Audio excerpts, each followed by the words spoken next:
friends, so welcome back to my YouTube channel at Maiora. So today we'll start a new series of videos concerning the American literature. This is something you have asked me, and I'm glad to talk about a few American authors. As you know, as you probably know, my channel is so organized, so there are a few playlists, and each playlist represents a course. Okay, so that's the German playlist, Italian playlist, the English literature playlist, and so on and so on and so on. So this is a brand new playlist, okay, and we start talking about American writers. And today we're going to talk about Ernest Miller Hemingway. Miller was his second name. Did you know that? Well, Hemingway was obviously American. He was born in Illinois in 1899. But his life was actually spent also in Europe, and it was absolutely connected to the history, the sad history actually of Europe during the first half of the 20th century. Well, in 1917 he enrolled volunteer for the Red Cross, and he traveled to Italy during the First World War. He was wounded quite seriously actually, and so he was hospitalized, and there he met his wife. So this event influenced one of his major works, that was A Farewell to Arms. Okay, so he took inspiration from this event in order to write this work in 1929. Well, actually, then he married. He had 4 wives together and many different love affairs. Very his very full life. Okay, as far as relationships were concerned. Well, in 1936 he was a war messenger for Spain, and that shows his great passion for the democratic values and convictions. Well, during the Second World War, he worked as a correspondent of the First Line, and he also received a Pulitzer Prize for his activity as a journalist, and then he was also awarded with a Nobel Prize for literature. Well, despite his great success that he received in life, he was very tormented, and especially his last years were very painful, and they were characterized by depression and loneliness. He was extremely fatigued and, as I said, very, very tormented. At the end, he killed himself with a shotgun in 1961. Well, today we are going to talk about his major works and which role they actually played in literature, in history of literature, his style and his messages. Let's start with The Old Man and the Sea. The Old Man and the Sea is considered one of, we can say, a 20th century classic. It's probably his last major work of fiction. It is a short novel, and in this work the protagonist, the main character, Santiago, who is an aged Cuban fisherman, struggles with a giant marlin, okay, this giant fish, okay, marlin, swordfish. He won the Pulitzer Prize at this point, and this work also influenced the considerations that were made when he received the Nobel Prize in 1954. So this work was it became immediately very, very famous, and it had a great impact, okay, on intellectuals and on the public. There were many. It was also adapted for the screen later. Probably part of the success of this work was due to the fact that it talks about universal messages. Well, for example, the marlin, so the swordfish, that's the ideal opponent that life offers to man. Life in which, as Hemingway said, everything kills everything else. So it's a very cruel idea of life, okay, in which everything and everyone kills everything and everyone else. So it's quite destructive. But on the other side, Santiago can consider himself lucky to have met the marlin, the swordfish, because basically this opponent, this mighty opponent, gave him the opportunity to bring out the best in him, in himself, the best qualities he had. And those best qualities can be focused, can be emphasized only in the moment of need, of danger, of peril. Okay, that's the moment when the grace of a great man is actually shown. And the great qualities of the human being are, in this case, courage and obviously strength, but also love, also respect, okay, so universal ideals, basically.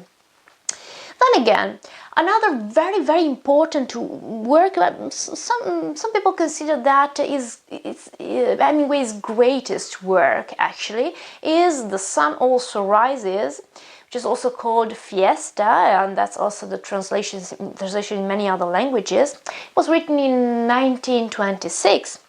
And it's, you can say it's an iconic modernist novel. It's quite iconic considering the movement, okay, of modernism. Basically, it's based on a real trip, Hemingway's trip to Spain, that was in 1925. And it's based on real events and inspired by real people, we can say so. They travel from Paris to Spain in order to take part to the festival of Saint Fermin, and they wanted to see the bullfighting.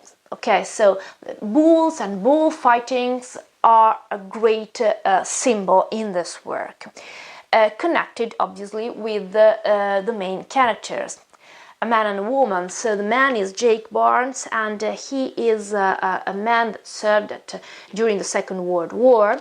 He was wounded, and so because of this wound, as a consequence of this wound, he is now impotent.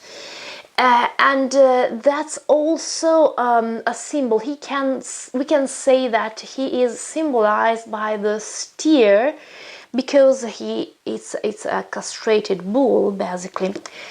And on the other side, the opposite, you can see the opposite side of nature. That's the woman, the other protagonist, the other main character, Brett Ashley. She's considered a promiscuous English woman with a very strong sexuality, and on the other side, she is represented by the bullfighting. So there's passion, there's bravery, there's energy, there's love, okay? There's a difficulty to be controlled somehow. So these two protagonists that are mirrored, okay, in bullfighting and bulls themselves, are also the representation, especially the male character, Jake Barnes. They represent the lost, it's called lost generation.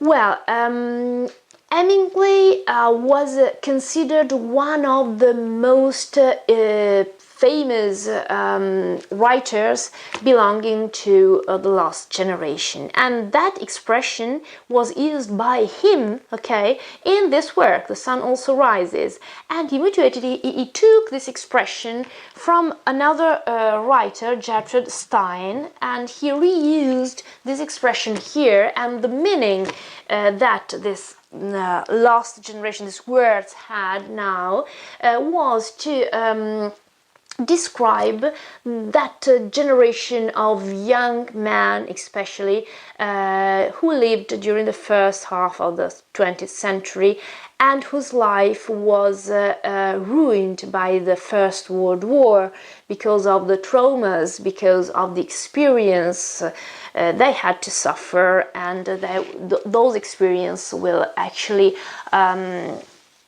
influence the rest of their lives. That's why that's a lost generation, okay? Well, another very, very important and famous work, we mentioned that before at the very beginning when we talked about his being hospitalized during the First World War and meeting his wife. Well, that's A Farewell to Arms, written in 1929. It talks about an American lieutenant, okay, that's also quite autobiographical actually, during the First World War. The name of the character was Frederick Henry. In this case, Hemingway uses a first-person narrator. Okay, so the autobiographical element is even more striking here, it's more emphasized. There's a love affair, as we said before, and the title is taken from a poem, from the poem by the 16th century, written by an English dramatist whose name was George Peele. Okay, Peele, okay, the spelling is P-E-E-L-E. There are many, there's a great symbolism in this work, Farewell to Arms, obviously, but there are a few symbols that are very specific and very interesting to notice. One is the weather. The weather is very symbolic and it is quite prophetic in this work, especially rain. The rain is the imagine, the prefiguration also of the disintegration of happiness, okay? In fact, the protagonist, the female protagonist, Catherine, is actually scared by the weather, because it is known as symbolic. This fact of the rain is quite prophetic, and it gives her anxiety because it's a sort of statement, okay, that love cannot last, okay, it will be ruined, it will be destroyed. Love and happiness, okay, they obviously are connected. And there is another symbol that is quite sweet, in my opinion, concerning Catherine's hair. Well, when she's together with her beloved one, her hair fall, okay, on the man, and they create a sort of a tent, okay, or a waterfall if you prefer, and they are inside this tent. They are separated, they are divided from the rest of the world by this waterfall that is the hair of the woman. And that's also quite symbolic because it creates a sort of a sheltered world, a private world that gives isolation from the raging world outside, so full of violence and desperation. So that's quite typical of war. So that's a sort of a shelter, the shield they've got, okay, to use against the world and the dramatic events outside. That's quite interesting too. Well, the last work we are going to talk about today is another very famous work. It's For Whom the Bell Tolls, written in 1940. And also in this case, the protagonist, who is Robert Jordan, is an American volunteer, so it's quite autobiographical again, fighting for the Republicans in the Spanish Civil War. He works with dynamite and he has to blow up a bridge. Now, in this case, in this work, we can say that the focus, the expressed focus, is on war and death. The characters talk openly about these topics, which isn't common in Hemingway's work. Okay, normally it's an implicit topic. It's a symbolic topic. In this case, the characters talk about that, and specifically, the protagonists contemplate their own death, their own future death, and the meaning of this death. And at the same time, they contemplate and they talk about being responsible for other deaths, okay? The responsibility to kill other people. The title itself talks about death because for whom the bell tolls is an obvious reference to a funeral and to funeral tolling, in which there is just one single bell and a very slow sound, okay, tolling with single sounds separated by a long moment of silence, which is also a prefiguration of death.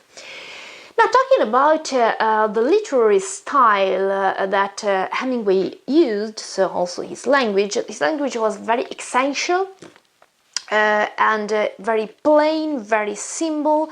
He used parataxes, and the figure of speech he used the most was the hyperbole. His characters are all, we can consider them from a philosophical point of view, we can say they are Stoics, so they show grace, they show their qualities in difficult situations, in the moment of need, or anyway of peril, of danger, as we said before, talking about Santiago, the fisherman, the old man and the sea. Now, as I said before, Hemingway, this very successful writer with a very full life and great success, who was awarded of the most important prizes in literature, for literature, journalism, and so on, actually lived a very tormented and unhappy life, especially during his last years. And that's probably due to the fact that he didn't only talk about the lost generation, but he actually belonged to the lost generation. So he was one of those men who were actually touched by the horrors of the war, and that was unfortunately something that he could never overcome till his suicide, so until his death. Well, I hope that you enjoyed my very short actually tutorial about Hemingway. If you have questions, as always, just leave me a comment below. I'd like to talk about other authors. If you have some specific requests, again, just leave me a comment below. Thank you so very much for watching. And again, see you very soon with the American literature. Bye!